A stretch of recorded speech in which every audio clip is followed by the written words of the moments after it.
My name is Konrad Styner. I'm a doctor of medicine. Tonight's story has the title, Break Through the Bars. Guardian of birth, healer of the sick, comforter of the aged.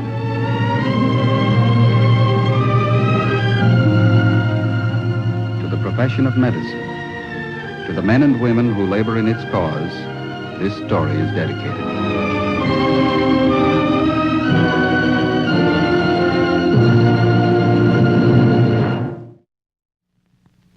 Our presentation tonight, the field of psychiatry, science of treating mental and emotional disorders. The object in point, small metal electrode. The case in point, Henry Clow Fisher, age 44, unmarried. Henry prides himself on excellent health. His life is carefully ordered. He maintains a balanced diet, mild exercise, neither drinks nor smokes. His biannual colds are not severe and have never caused him to miss a day's work. Yet despite his careful planning, Henry Fisher is marked for a serious and crippling illness. Is anything troubling you? There's nothing wrong with the bank. Think you have a fever? Will you stop it? Stop fussing over me. Henry, what's come over you? I've never seen you act like this. What's the matter? I'm sorry, sis. I just haven't been sleeping well lately. I lie awake, thinking. Man my age, I'm nothing. You're not president of the bank, but I certainly think an assistant cashier is something to point to. Oh, I'm nothing at all, Martha. I'm wrong. I'm a misfit from the day I was born. Please, Henry. No use denying it. I live in the dark. Day after day, just living in the dark. Come on now, Henry, cheer up. Polly called me yesterday. Did something come between you? I'm your sister, Henry. You can tell me. I've got no business going out with women. I can't afford it. It's after 8. I'll be late. Henry, your lunch. I'll see you later. Henry, what about your breakfast?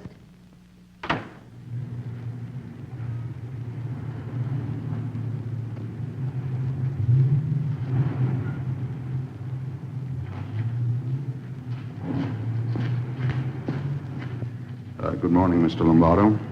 Sam?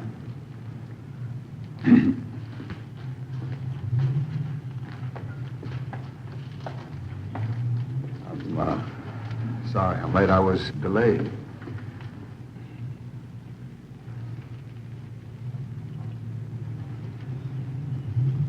We figured you cleaned out the bank, Henry. Thought sure you were headed for South America by now.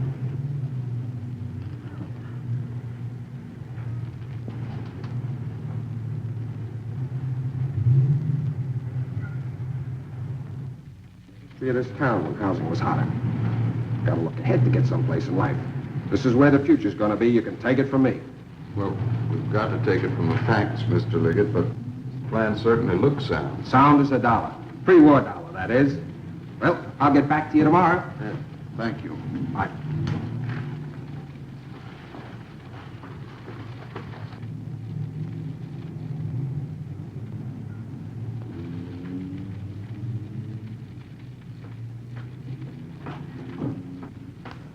Well, what is it today, Henry?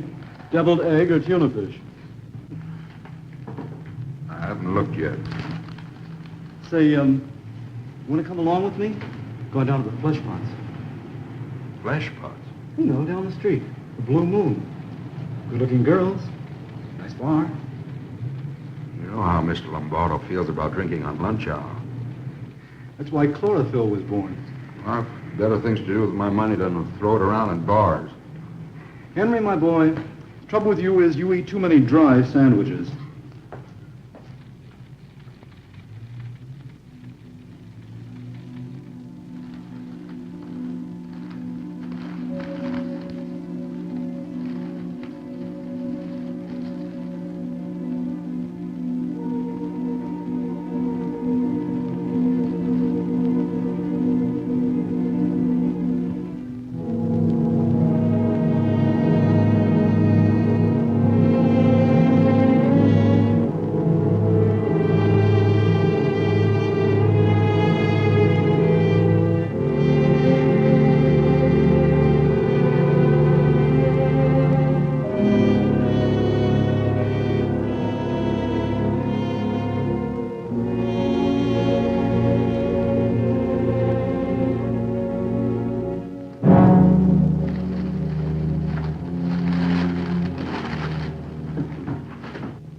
Well, we'll hold up action until we hear from you.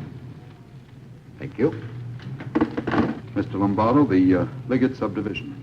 Of course, it hasn't been surveyed yet, but I know the land. I know every inch of it. I have great insight in such matters. It's my own feeling we ought to grant the loan. Fisher, your own feeling doesn't replace the system of this bank. Well, we've got to look to the future. You have to have vision. You have to know where to find the future. Minute wasted is a minute lost. I don't need a lecture on time, Fisher. Well, I think we ought to grant the loan. It's an excellent risk.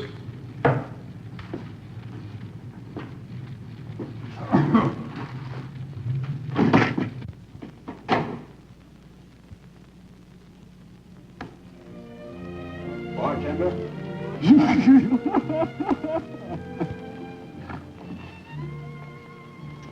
Sam, how are you? Well, what do you know? Henry finally discovers the cocktail hour. You finally broke loose from your cage, huh, boy? Not at all. All work and no play, you know. How do you do, miss? I've seen you around the bank. My name is Henry Fisher. Excuse me.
Lombardo?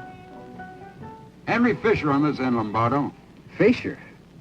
Oh, what the devil do you want at this hour of the night? What? What development? Now listen to me, Lombardo. I got this all worked out. Now this calls for immediate action. I mean immediate! I'm down at the Blue Moon, you know, down the street from the bank. I'd like you to get into your clothes and come down here right away. Dollar-wise, this development can mean a fortune in a matter of months, but we don't let them do it. We do it ourselves. Now, understand this, Lombardo. I don't want anything for myself. You can take all the profits. I'm doing this as a public service. I've got it all worked out about the money, too. Are you out of your mind, Fisher? I want to talk to you, Fisher, the first thing in the... I want to talk to you the first thing in the morning. And you see to it that you're sober. How dare you? Now, just what... Clyde! Yes, sir? I decided I'm going to do something for you, Clyde. How's that? This color scheme, you know, the decor, the architecture, it's all wrong, Clyde. All wrong. Take that wall, for instance. Out it's got to go. And that one, too. Expanse, width.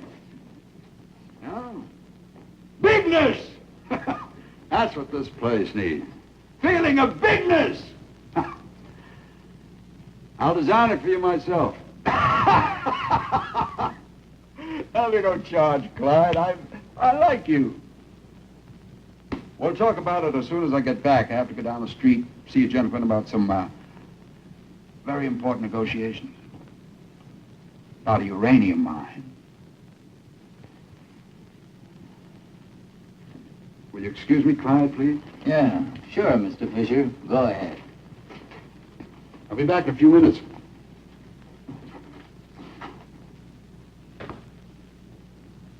You're just like the thrill of mist on a hill, of a rainbow that... Pardon me. Have you seen Henry Fisher? Fisher?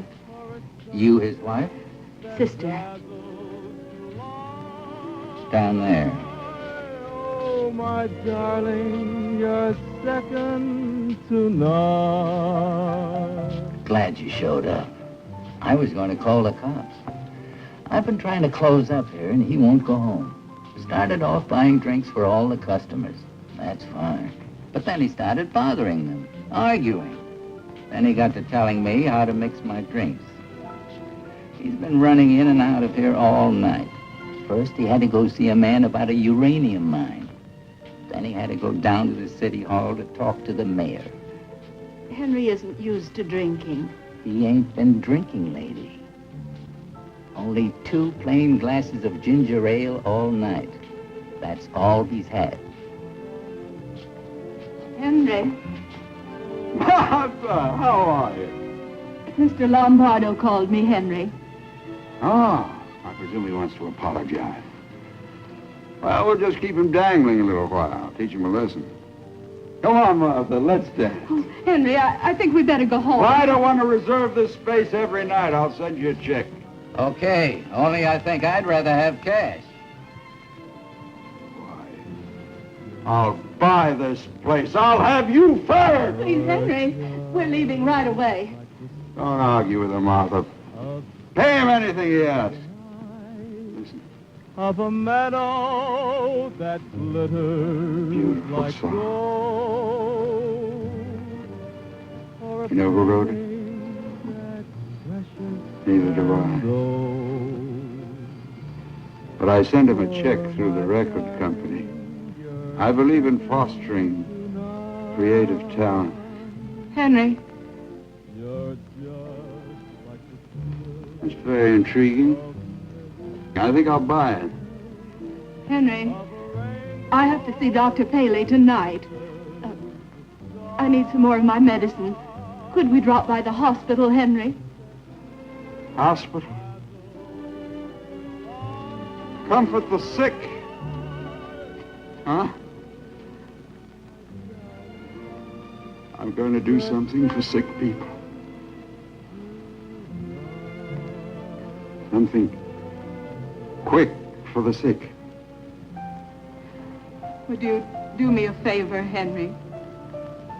Of course, dear. Anything you ask. But first, we have to get to the hospital. Something quick for the sick. Something quick for the sick. Something quick for the sick. Something quick for the sick. You just sign there, Henry. Then you can stay here for a while and help people. You can be helped yourself. How's this for a signature, Dr. Paley, huh? Very intricate. That shows they can't forge it. Very interesting, Henry. You take this, honey. We Now. go right through here. All righty. If there's anything that you need, just ask for it. That's a lock.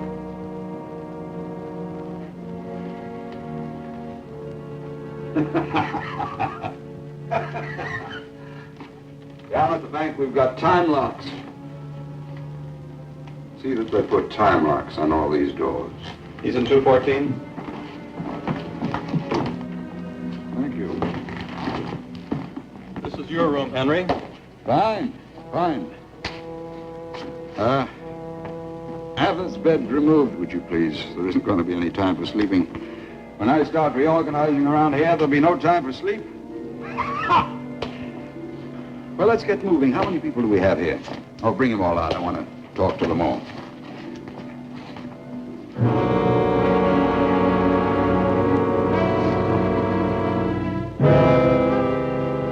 You're trying to keep me here. You can't keep me here.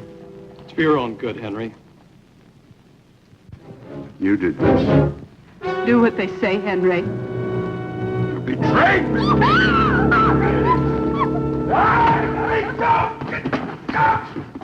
betrayed me! You betrayed me! You betrayed me! You betrayed me! You betrayed me!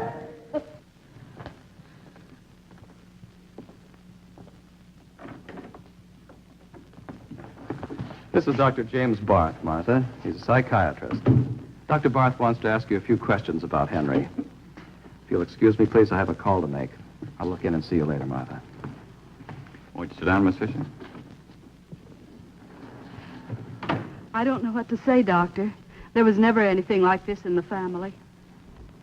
What's happened to your brother is no disgrace, Miss Fisher. It's fairly common. 1 out of every 4 persons has some sort of nervous or mental illness during his life. Actually, 1 out of every 10 is ever hospitalized for it.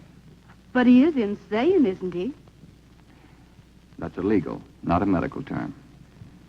Let's say that he's temporarily unable to manage his affairs, that he's not responsible for what he does, and he needs help. Has he had any serious illnesses? No. Henry's been quite healthy. He had the usual childhood sicknesses, measles and chickenpox. No accidents involving the head, no falls? No, I'm sure of that. Your brother was never married? Neither of us. Father died when we were children. We lived with Mother until she passed away about 8 years ago. Well, how did your brother react to your mother's death, Miss Fisher? He took it very hard. It worried me quite a bit at the time. Couldn't eat, couldn't sleep, moped around for the longest time. Doctor, how could this happen? How could Henry become a raving maniac like this? Well, it's unfortunate you saw that outburst because it's the usual popular conception of a lunatic. Actually, your brother was in extremely high spirits and reacting with frustration when he was crossed. A drunken man reacts much the same way. I thought he had been drinking. He'd been throwing money around, writing checks. That's typical of the manic depressive reaction. It can go either way, either into deep depression or into great exhilaration. But why? How did it happen? Well, to understand a depressive, you must imagine that everything has gone wrong. You're no good, a failure, a sinner, an outcast. To conceive the manic stage, think of your happiest moment, some triumphs, some exhilarations when you were on top of the world. His thoughts are not distorted, they're simply exaggerated. Will we have to send him to an asylum? No, we'll treat him here. And if everything goes well, we expect to have him home in a few weeks. You mean you can cure him? I can't guarantee a cure, Miss Fisher, but I'm reasonably confident that we can help him get over this attack and back to work. He might go through his entire life without further incident. We'll probably start electrotherapy in a few days. You mean electric shock treatments? That's an unfortunate name for medical treatment, Miss Fisher. It isn't shock, as you think of an electric shock from a lamp cord. It's stimulation of certain areas of the brain. Some tests will have to be made before we start treatment. I see. His brain is unbelievably active. He's incoherent because he's thinking so rapidly. It's what we call the flight of ideas. Now, left alone, he'd run himself into a state of absolute collapse. Exhaustion doesn't bring relaxation. It produces further stimulation. So, we have to slow him down. For this purpose, we use hydrotherapy. The constantly circulating lukewarm water helps to relieve tension. We also use mild sedation to help him get the sleep his excitement will not allow. Before starting any treatment, we do a complete physical and neurological examination and all the indicated laboratory tests to rule out organic disease or injury. After that, with written permission, of course, we began electroconvulsive therapy. I can take all the electricity you can give me. Don't spare me now. This isn't an ordinary test, you know. Some of the rest of them might have trouble. Although they need help, I can't blame them. I'll help them. I'll get around to it. Yes. As far as that goes, banks are full of happy people. I'll help them. They can't take it, so the rest of them. I'm afraid I'm going to have to help them. I'm going to have to help. Injection of a mild anesthetic. is simply to relax the patient and prevent apprehension. There is no discomfort connected with the treatment.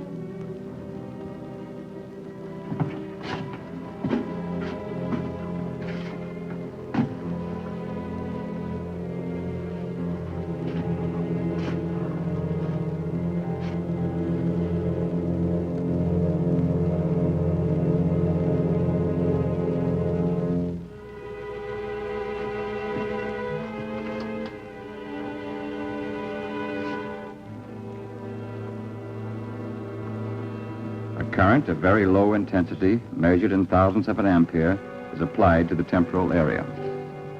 Ready to treat. We produce a controlled convulsion.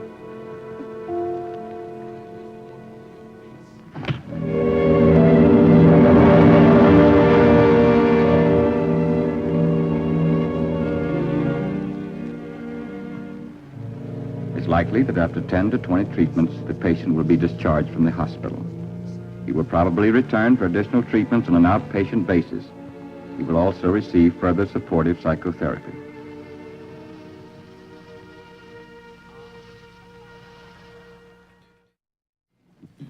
Doctor, you really think I'm well enough to try to go back to work? Well, you finished your electrotherapy. There's still a few things we can work out in interviews, but there's no reason why you should be sitting around. I talked to the manager of your bank this morning. Well, I don't expect Mr. Lombardo to take me back. He didn't say he wouldn't. He wants to see you. I explained your case very carefully. It won't do any good, but thanks anyway, Doctor. I'll find something else.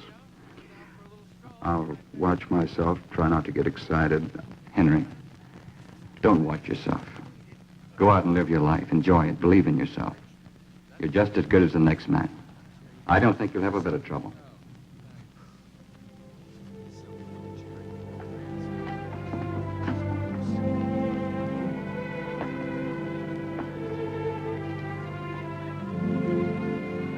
You know, that's a very wonderful idea. Never occurred to me. Will you keep thinking about it? I will. And I'll see you next week for your regular appointment. Thank you. Your old desk's still here. Come in.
Man's recent past, torture to drive out the demons, was a common treatment for mental illness. Today, countless thousands who a few short years ago would have been hopelessly institutionalized are returned to life as happy, productive members of society. There is still much to be learned, but each day brings new knowledge to the psychiatrist, and each bit of knowledge is a torch dispelling darkness from the human mind.